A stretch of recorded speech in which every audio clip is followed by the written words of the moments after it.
बचपन से क्रिकेट देखने का शौक़ रहा है, तो वनडे मैचेस देखते थे। भारत बांग्लादेश, भारत ऑस्ट्रेलिया, भारत पाकिस्तान स्पेशली, है ना। तो ये मैचेस है ना बहुत देखते थे स्कूल टाइम पे। तो दूरदर्शन पे आता था मैच और बहुत ही इंटरेस्ट के साथ देखते थे हम लोग, हमारे मित्रों के साथ काफ़ी लोग देखते थे। अब तो 2020 का ज़माना है, दैट टाइम पे वनडे बहुत अच्छा चलता था। तो कई बार ऐसे कई मैचेस में हमने देखा कि इंडिया मैच बहुत अच्छे से जीत रही होती है, ठीक है, सारा कुछ स्मूथ चल रहा है, इंडिया मैच जीत रही है, अचानक से बारिश हो जाता था सडन, ठीक है, मैच रुक जाता था। देन फिर क्या होता था, थोड़ी देर के बाद बारिश रुक जाती थी, फिर मैच रीस्टार्ट होता था, तब भी ऐसा लगता था कि इंडिया मैच जीत रही है।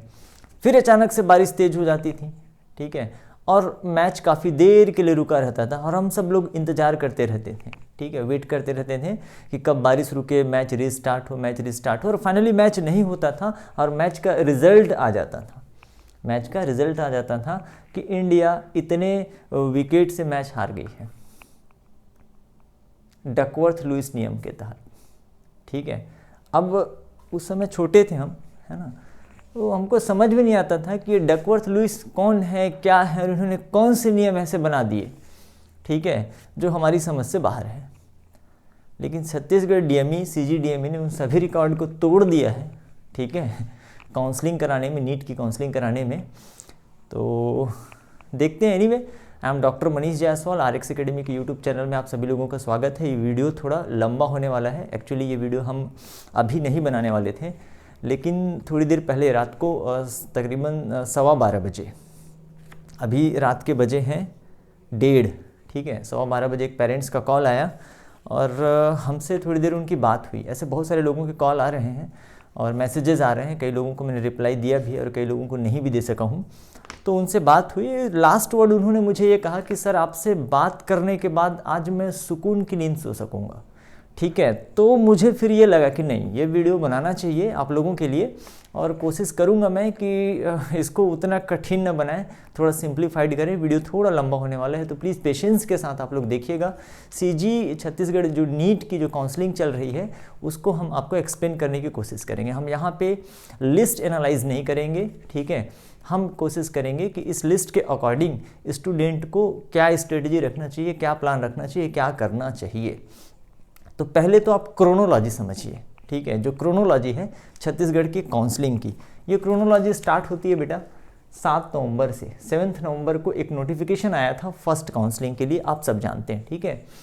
एंड देन बीच में इनका सर्वर काफ़ी स्लो चला, कोई रिस्पॉन्स नहीं, ना आपके ईमेल का जवाब दिया, ना आपके फ़ोन का जवाब दिया। ले दे के 16 नवंबर को, 16 नवंबर को इन्होंने first allotment list cum merit list release किया, ठीक है, पहला अलॉटमेंट लिस्ट आया, ठीक है। उसके अकॉर्डिंग 21 नवंबर लास्ट डेट ऑफ एडमिशन था, जिसे बाद में फिर वही इनका सर्वर डाउन था, सिस्टम स्लो था, तो इसको डेट को एक्सटेंड कर दिया 23 नवंबर को। पहला फर्स्ट जो अलॉटमेंट हुआ था उसके एडमिशन के डेट को एक्सटेंड किया गया था 23 नवंबर को। क्रोनोलॉजी समझना बहुत ज़रूरी है ये समझने के लिए कि आज जो लिस्ट आया है उसके बाद आपको क्या करना चाहिए। तो इन्होंने एक्सटेंड कर दिया 23 नवंबर को, ठीक है, चलो बहुत बढ़िया है। साथ ही साथ में इन्होंने सेकंड राउंड या अपग्रेडेड राउंड के लिए रजिस्ट्रेशन भी वेलकम किया, उसका भी स्टार्ट कर दिया इन्होंने।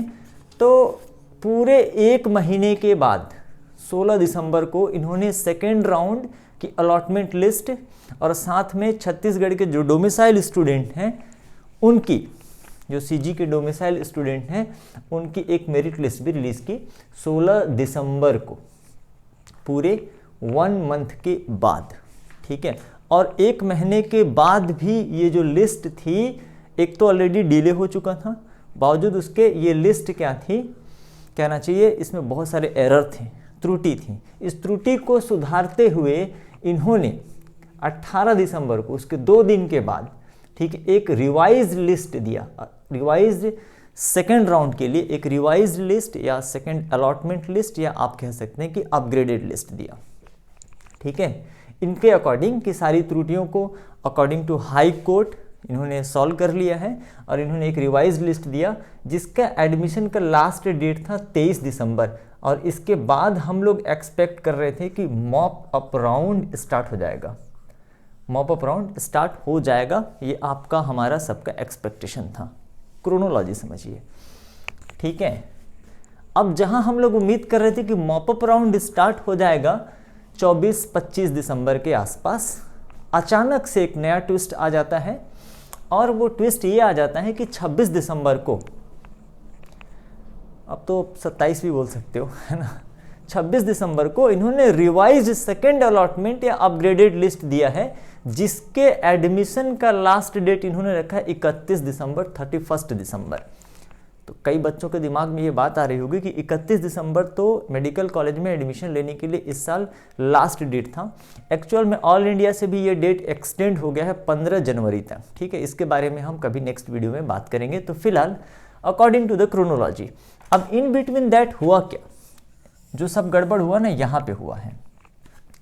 पहले जो सीजी, कई ऐसे स्टूडेंट थे जो छत्तीसगढ़ के डोमिसाइल के साथ साथ किसी और स्टेट का डोमिसाइल भी नीट का जो फॉर्म भर रहे थे वहाँ पे सबमिट किया हुआ था, तो उन्हें यहाँ पे जगह नहीं दी गई थी और उनके एडमिशन जो दिए गए थे उनको कैंसिल कर दिया गया था, ठीक है। उसके अकॉर्डिंग अलॉटमेंट दिया गया था।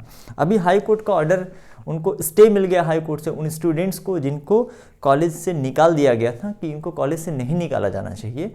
तो इसके अकॉर्डिंग फिर इन्होंने नया लिस्ट रिलीज किया है 26 दिसंबर को। वापस आ जाते हैं फर्स्ट अलॉटमेंट पे। पहले अलॉटमेंट के बाद जितनी सीटें वैकेंट थी, ठीक है, फर्स्ट अलॉटमेंट के बाद जितनी सीटें वैकेंट थी, साथ ही साथ ऑल इंडिया अलॉटमेंट के बाद जितनी सीटें रिवर्ट होके वापस स्टेट को आई, साथ ही साथ राजनांदगांव मेडिकल कॉलेज को ईडब्ल्यूएस की जो नई सीटें मिली, इन सभी को मिला के इन्हें सेकेंड राउंड या अपग्रेडेड राउंड का लिस्ट रिलीज करना चाहिए था। जब इन्होंने पहली बार 16 दिसंबर को लिस्ट रिलीज किया, एक तो ऑलरेडी स्क्रूटनी के लिए और एडमिशन के लिए बहुत कम समय दे रहे थे, 3 दिन का टाइम, ठीक है।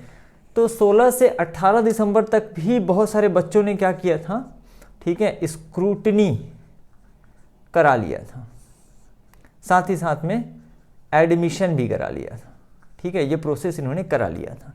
अब सडन उनके पास एक नया आदेश आ गया था 18 दिसंबर को कि 16 दिसंबर को जो कुछ भी हुआ है उसे निरस्त किया जाता है। 16 दिसंबर को जो कुछ भी हुआ है उसे कंप्लीटली निरस्त किया जाता है, कैंसिल किया जाता है। अब जो कुछ भी होगा अकॉर्डिंग टू 18 दिसंबर, ठीक है, जो नोटिफिकेशन 18 दिसंबर को आया है उसके अकॉर्डिंग होगा, ठीक है। मान भी लिया बच्चों ने कि चलो ठीक है, उसको निरस्त किया जाता है। तो जिनका अपग्रेड हुआ था, ठीक है, जिन्हें न्यू अलॉटमेंट मिला था, ठीक है, उन्होंने इस नोटिफिकेशन के अकॉर्डिंग, जिनका अपग्रेड हुआ था, उन्होंने अपने पुराने कॉलेज को छोड़ दिया, नए कॉलेज में एडमिशन ले लिया, अप टू 23 दिसंबर ले लिया। प्लस जिन्हें न्यू अलॉटमेंट हुआ था उन्होंने भी जो कॉलेज उनको अलॉटमेंट हुआ था उसमें भी एडमिशन ले लिया। कई लोग तो एक ही जगह पे दोबारा एडमिशन लिए, ठीक है, क्योंकि ये कह दिया गया कि भाई 16 दिसंबर को जो नोटिफिकेशन आया था उसे निरस्त किया जाता है। चलो यहाँ तक भी जायज़ है, ठीक है। अब 26 दिसंबर को जो लिस्ट आता है इसमें फिर से पूरा रायता फैला दिया गया है, पूरा कंप्लीट। कैसे? यहाँ पे कई लोगों ने एडमिशन ले लिया था, ठीक है, अपग्रेड होने के बाद। डेफिनेटली जिनका अपग्रेडेड लिस्ट में जिनका नाम है, जिनका कॉलेज अपग्रेड कर दिया गया है, उनके लिए नियम ही यही है कि जो कॉलेज में आपको अपग्रेड किया जाता है आप वहाँ पर जाकर एडमिशन लीजिए। ले लिया गया था। अब जो नया नोटिफिकेशन आया है, ठीक है, उसके अकॉर्डिंग, ठीक है, सबसे पहले तो ये हर नोटिस में लिखते हैं कि सभी आवंटित अभ्यर्थी प्रवेश नियम 2018 का नियम 7 का आवश्यक रूप से अध्ययन कर लें, है ना, उसके बाद ही स्क्रूटनी और प्रवेश की प्रक्रिया प्रारंभ करें। तो मैं रिक्वेस्ट करूंगा कि सबसे पहले छत्तीसगढ़ डीएमई, सीजी डीएमई, आप नियमों का अध्ययन कर लें, उसके पश्चात काउंसलिंग प्रारंभ करें, ठीक है। फर्स्ट ऑफ ऑल जो काउंसलिंग करा रहा है वो नियमों का पूरी तरह से, आपके पास पूरे साल भर का टाइम है ना, आराम से नियमों का अध्ययन करिए पूरे सिस्टम के अकॉर्डिंग और फिर आप चलिए। बच्चों को बहुत दिक्कतें होती हैं, एक एयर कंडीशन चैम्बर में बैठ के, ठीक है, 2 पन्ने का नोटिस निकाल देना बहुत ईजी है, ठीक है, बहुत आसान है। और इस नोटिस में ये लिख देना बहुत आसान है कि संलग्न संशोधित द्वितीय काउंसलिंग आवंटन सूची में, एक तो हिंदी इनकी देवनागरी लिपि है, थोड़ा सा है ना ऐसी देवनागरी लिपि लाइक, ठीक है। तो संलग्न संशोधित द्वितीय बार द्वितीय काउंसलिंग आवंटन सूची में सम्मिलित सभी अभ्यर्थियों को स्क्रूटनी एवं प्रवेश प्रक्रिया पुनः करनी होगी, पुनः अगेन करनी होगी, तथा अपग्रेडेड अभ्यर्थियों को अपनी प्रथम आवंटित संस्था से रिलीविंग प्रक्रिया भी करना होगा। मतलब ये है कि आप एक ही जगह से 2 बार रिलीविंग लेने जा रहे हो। एक बार आपने रिलीविंग लिया 16 दिसंबर के अकॉर्डिंग, फिर आपने रिलीविंग लिया 18 दिसंबर, फिर आप रिलीविंग लोगे अकॉर्डिंग टू 26 दिसंबर, जो अपग्रेडेड कैंडिडेट हैं।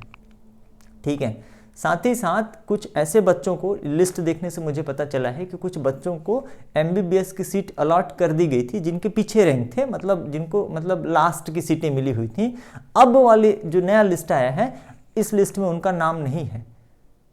ये किस टाइप का मजाक है कि यार आप एक बार उनको बुलाते हो, ठीक है, आपने एडमिशन का सारा प्रोसेस कराया, ठीक है, गरीब बच्चे हैं, गांव देहात से पढ़ के, है ना, निकलते हैं, आते हैं, एडमिशन का सारा प्रोसेस प्रक्रिया कराया, ठीक है। कई लोगों ने तो घर में मिठाई उठाई, खैर छोड़ो वो सब चीज़ें, ठीक है ना, तो वो सारी चीज़ें कर ली। अब आप उनको, है ना, आप बोलते हो कि आपका एडमिशन नहीं हुआ है अभी, ठीक है, अभी आपका एडमिशन नहीं हुआ है।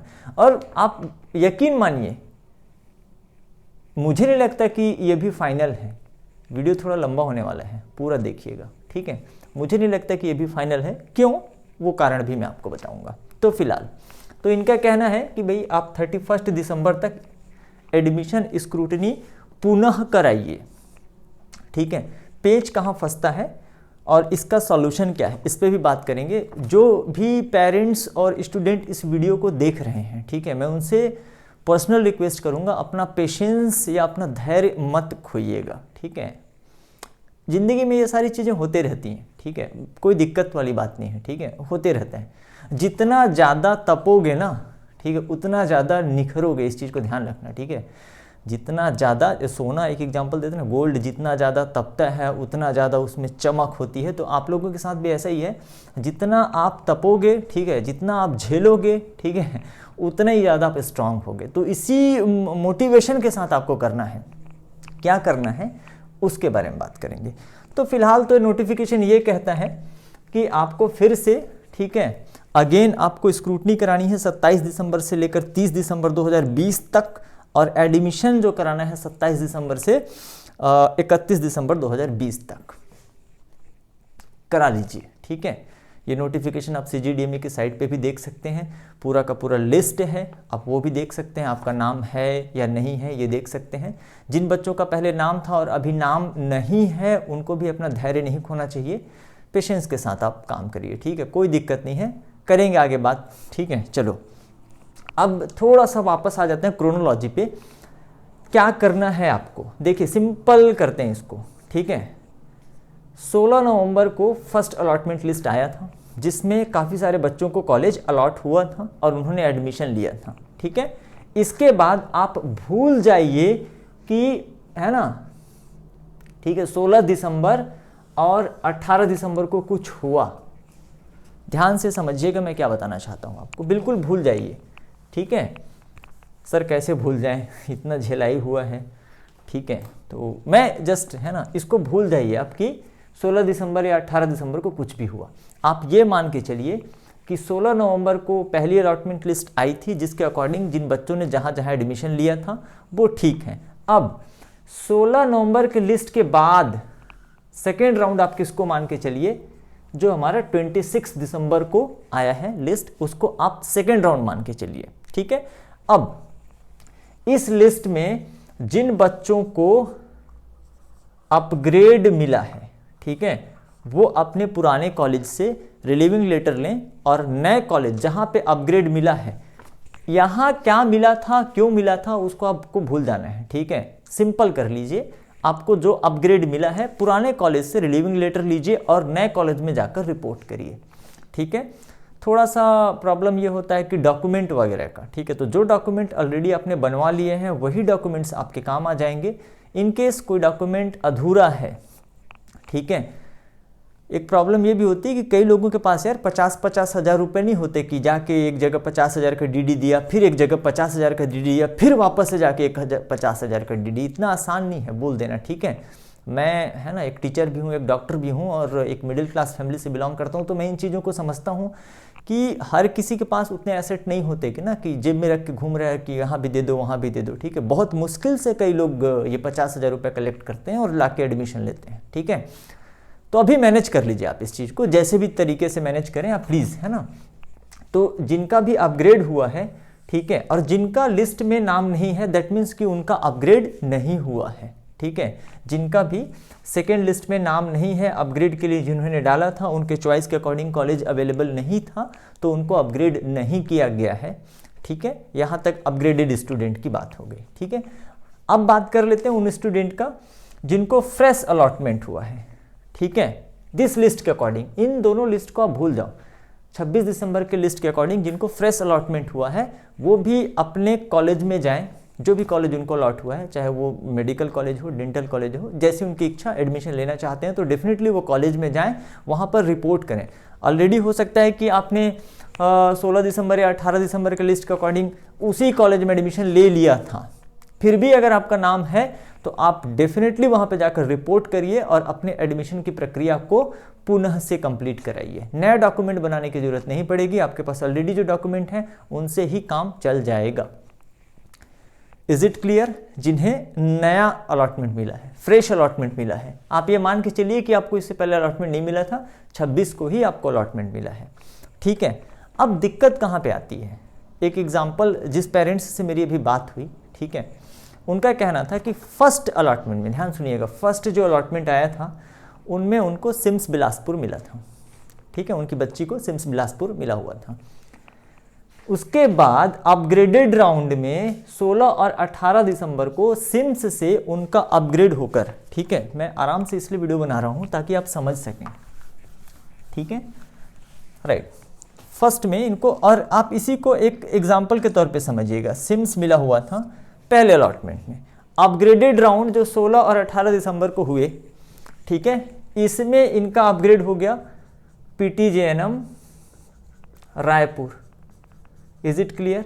अब इन्होंने क्या किया कि भाई सिंपल सी बात है, according to the notification of 18 दिसंबर, अगर हम 16 दिसंबर को कैंसिल भी मान लेते हैं तो इन्होंने नोटिफिकेशन के अकॉर्डिंग सिम्स से रिलीविंग लेटर लिया, ठीक है, और आकर PTJNM रायपुर मेडिकल कॉलेज में इन्होंने एडमिशन ले लिया, ठीक है। हुआ क्या है, ऐसे कई स्टूडेंट्स के साथ ऐसा हो रहा होगा, ठीक है, एडमिशन ले लिया, दैट इज वेरी गुड। आज जो नया लिस्ट आया है उस लिस्ट में इनका नाम ही नहीं है, ठीक है, जो 26 दिसंबर को लिस्ट में इनका नाम ही नहीं है, ठीक है, तो इसका मतलब ऐसा नहीं है कि इनका एडमिशन कैंसिल हो गया है। लिस्ट में नाम न होने का मतलब ये है कि अब आपको अपग्रेड नहीं मिला है, ठीक है। कहीं पे इस 26 दिसंबर की लिस्ट में यदि नाम नहीं है, आपने अपग्रेड के लिए डाला हुआ था और इस नई लिस्ट में आपका नाम नहीं है, दैट मीन्स कि आपको अपग्रेड नहीं मिला है, राइट। लेकिन अब आपका एडमिशन सिम्स में भी नहीं रह गया, क्यों? क्योंकि आपने वहाँ से रिलीविंग लेटर ले लिया था, डॉक्यूमेंट्स ले लिए थे, सारे कुछ ले लिया था, ठीक है, तो सिम्स में आपका एडमिशन नहीं रह गया। आपको क्या करना चाहिए? आपको वापस से सिम्स, नाम नहीं है लेकिन पिछले फर्स्ट राउंड में, इस चीज़ को CGDME को बहुत अच्छे से क्लियर करना चाहिए था, ठीक है, ऐसे स्टूडेंट्स के लिए, ठीक है। तो आपको वापस से, मतलब ये माना जाएगा इस लिस्ट में, अपग्रेडेड राउंड में, इस अपग्रेड वाली जो लिस्ट है इसमें अगर यदि आपका नाम नहीं है और आपने अपग्रेड के लिए डाला था, इसका मतलब ये है कि आपके चॉइस के अकॉर्डिंग सीट अवेलेबल नहीं थी, आपको अपग्रेड नहीं किया गया है, बावजूद इसके कि आपने सिम्स से एडमिशन JNM रायपुर में ले लिया था, ठीक है। तो JNM रायपुर से अकॉर्डिंग टू मी, जहाँ तक मुझे समझ में आ रहा है, आपको अपने एडमिशन को वापस कहाँ समझ लेना चाहिए कि सिम्स में ही है, लेकिन आपने तो सिम्स से एडमिशन विड्रॉ करके JNM में ले लिया है। तो आपको क्या करना पड़ेगा, सबसे पहले आप फिजिकली, ठीक है, CGDME को कॉल करेंगे, कोई रिसीव करेगा नहीं करेगा, और हो सकता है कि आपको सही तरीके से जवाब ना दिया जाए, ईमेल करेंगे तो सदियां लग जाएंगी उसके जवाब आने में। बेटर क्या होगा, फिजिकली आप छत्तीसगढ़ DME में जाके एज सुन एज पॉसिबल मिलिए और अपने प्रॉब्लम को, है ना, एक सॉल्यूशन तो मैं आपको यहाँ पे बता ही दे रहा हूँ कि लिस्ट में ना होने का मतलब ऐसा नहीं है कि आप सिम्स, क्योंकि सिम्स से आप पहले ही एडमिशन विड्रॉ कर चुके हो, तो आपको लग रहा है कि अब सिम्स में तो मेरा एडमिशन रहा नहीं, नए लिस्ट में JNM में लिस्ट आपका नाम अपग्रेडेड नहीं है, इसका मतलब आप JNM के भी नहीं रहे, ठीक है। तो ऐसा नहीं है, आपको सिम्स में डेफिनेटली आपको जगह मिलेगी, ठीक है। आप CGDME से फिजिकली जाकर एक बार मिलिए और अपनी समस्या को उनको डायरेक्ट बताइए कि अब आपको क्या करना चाहिए, ठीक है। मेरे अकॉर्डिंग आपको एडमिशन सिम्स में मिलेगा। ये एक टाइप का रिवर्सल हुआ, मतलब आप PTJNM में आ गए थे, ठीक है, PTJNM मेडिकल कॉलेज में आ गए थे, वहाँ से आप वापस सिम्स जाएंगे। आपने जो सीट छोड़ी थी सिम्स की, ठीक है, 18 दिसंबर के लिस्ट के अकॉर्डिंग आपने अपनी सीट सिम्स की छोड़ दी थी, तो उस सीट पे कोई और आया रहा होगा, वो बैक जाएगा वापस, ठीक है। उस सीट पे कोई और आया रहा होगा, वो बैक जाएगा। इस तरीके का सिस्टम चलेगा, जो भले ही कॉम्प्लिकेटेड हो गया है ना। मतलब आप सोचिए सिंपली, ठीक है, कि आप ऑलरेडी एक जगह एडमिशन ले चुके थे, वहाँ से एडमिशन आपने छोड़ के दूसरी जगह एडमिशन लिया, ठीक है, और फिर से आप और दूसरी जगह आप 2 बार एडमिशन लिए, ठीक है, फिर से आप उसी जगह एडमिशन लेने जा रहे हो, ठीक है। तो ऐसे कई सारे बच्चे होंगे, ठीक है, जिनके साथ ये सिचुएशन जनरेट हो रही होगी, बट कोई टेंशन लेने वाली बात नहीं है, ठीक है। डॉक्यूमेंट्स वगैरह आपके पास रेडी हैं, तो आप सारे डॉक्यूमेंट्स के साथ, ठीक है, नियमों का पालन करते हुए, जैसा कि CGDME हमेशा आपसे आग्रह करती है, नियमों का पालन करते हुए आप अपने एडमिशन प्रोसेस को समय रहते ही कंप्लीट करा लें, ठीक है। तो मेरे ख्याल से ये पॉइंट्स आपके लिए क्लियर होंगे। नाउ कुछ ऐसे बच्चे हैं जिन्हें अकॉर्डिंग टू द 18 दिसंबर लिस्ट, 18 दिसंबर की लिस्ट के अकॉर्डिंग उनको एडमिशन मिल गया हुआ था, ठीक है, मिला हुआ था। अब नया जो लिस्ट आया है उसके अकॉर्डिंग उनको एडमिशन नहीं मिला हुआ, जो बिल्कुल लास्ट के रैंक वाले बच्चे थे, ठीक है। तो उनको इंतज़ार करना चाहिए, वेट करना चाहिए, ठीक है, क्योंकि नियमानुसार अब उनका एडमिशन जो है निरस्त हो चुका है। परेशान होने की ज़रूरत नहीं है, ठीक है, आप इंतज़ार कर सकते हैं। राइट नाउ कुछ ऐसे भी बच्चे, ठीक है, बहुत सारे बच्चे ऐसा मुझसे क्वेश्चन पूछ रहे हैं, ठीक है, रिलेटेड टू दिस सिस्टम, ठीक है। तो मेरे ख्याल से इसको और सिंप्लीफाइड कर सकते हैं आप लोग, बिल्कुल, है ना। जैसा कि मैंने आपको अभी एक्सप्लेन किया, आप मान के चलिए कि पहला जो काउंसलिंग है, ठीक है, 16 नवंबर को अलॉटमेंट लिस्ट आया था, इसके अकॉर्डिंग फिर दूसरा, इन दोनों को स्किप कर दीजिए, इसके अकॉर्डिंग आपको चलना है, ठीक है। अपने एडमिशन्स को आपको फिर से कराने हैं, फिर से रिपोर्ट करना है, जो भी कॉलेज आपको अलॉट हुआ है, इन दोनों को आप भूल जाइए, ठीक है, एक बुरा सपना समझ के, जैसा भी है, ठीक है। अब मैंने आपको कहा कि ये लिस्ट फाइनल नहीं हो सकती, ठीक है। इस लिस्ट में भी पेच क्यों? हाई कोर्ट के आदेशानुसार ही CGDME ने कुछ बच्चों को, जिनका कॉलेज में according to the first round counselling admission हो गया था, बाहर निकाल दिया था। ये आदेश भी हाई कोर्ट ने ही दिया था। वो बच्चे CGDME से जब मिलने जाते हैं तो CGDME से उनको बोला गया कि आप हाई कोर्ट चले जाओ। बच्चे हाई कोर्ट चले गए और स्टे लेकर आ गए, ठीक है।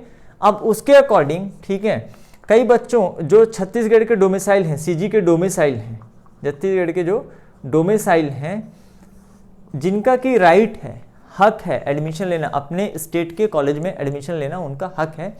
तो आपको नहीं लगता कि ये बच्चे जिन्हें अभी एडमिशन मिला हुआ था, ठीक है, अभी लास्ट के जो 5, 7, 10 बच्चे हैं जिन्हें एडमिशन मिला हुआ था, क्या ये हाई कोर्ट नहीं जाएंगे? ठीक है, आपके उस आदेश को लेकर जिसके अकॉर्डिंग बच्चों को बाहर निकाल दिया गया था, या जिसके अकॉर्डिंग नियम में क्लियर लिखा हुआ है कि एक बच्चा 2 राज्य का डोमिसाइल नहीं रख सकता, ठीक है। जब नीट का जब आप फॉर्म भर रहे थे, इन बच्चों ने नीट के फॉर्म को भरते समय, ठीक है, डोमिसाइल कुछ और डाला था, and they are now participating in the Chhattisgarh. तो क्या ये उसके लिए नहीं जाएंगे? अगर ये हाई कोर्ट चले जाते हैं तो फिर इस लिस्ट का क्या होगा? जो 26 दिसंबर को इतनी सारी चीज़ें क्यों हो रही हैं?